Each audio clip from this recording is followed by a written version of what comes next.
The first study was undertaken in 2009. It was the first of its kind, and since then there have been a number of studies in other jurisdictions of a similar nature.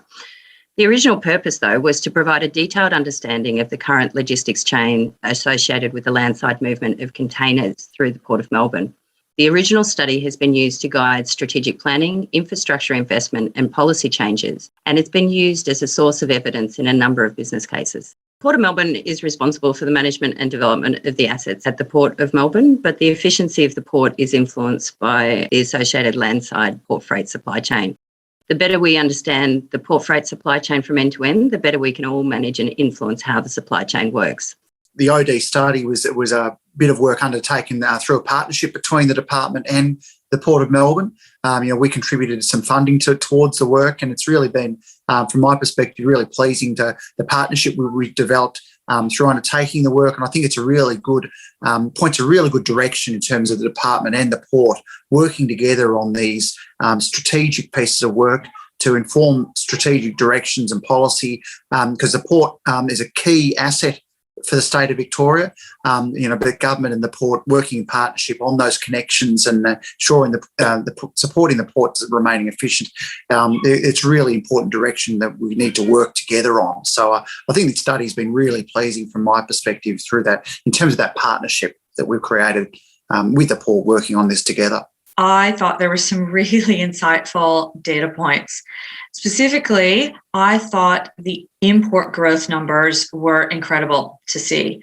As I mentioned, as an import consumption economy, we don't show any signs of kind of slowing down in our demand. And you can absolutely see that in the numbers in terms of the import containers that are coming in. Exports have remained relatively steady with a little bit of growth, but the growth on the imports is really notable. Well, we very much welcome this study. Fresh data brings fresh evidence, and we certainly feel that evidence is fundamental to take informed decisions. If anything, the study reinforces the trends we identified when we undertook the advice on the Port of Melbourne for the Victorian government on the importance of the West and how the industry is really concentrating there.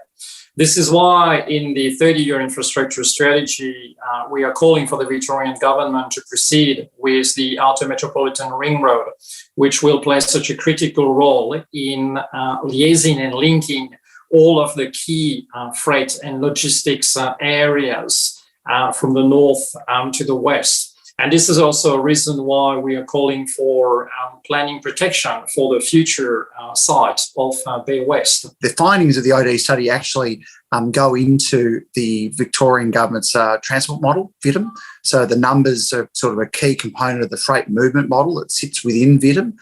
In terms of the containers and the movements of trucks to and from the Port of Melbourne. So that's just one simple, really key thing. We update our transport modelling for the port using this data. It's just distribution of where the containers are going. So whilst the study calls out 37% as being a large portion of distribution into the Western corridor, what I found most interesting was if I combine the east and the southeast corridors, that actually adds up to 34%. So that's a significant portion relative to where my expectation would have been.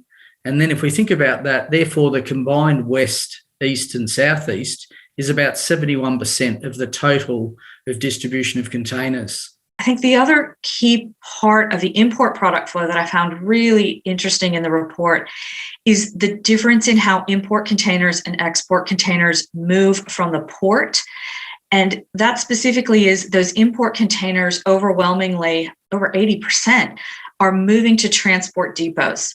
So I think that's a real learning from the report in terms of our planning and our forward demand management, in terms of making sure that we've got that import flow that can efficiently move into those transport depots, because that's clearly a key part of managing congestion and volume growth. The west of Melbourne was already a key played a key role in the port supply chain in terms of the large distribution and warehousing capacity that we have out there. It's actually, I was quite interested to see that that's actually strengthened, that's grown. So it was already a very strong component of the port supply chain. So that in terms of our thinking, in terms of transport connections to that area, rail connections in the future to that area, and the potential for WIFT to play a role in that is future interstate freight terminal.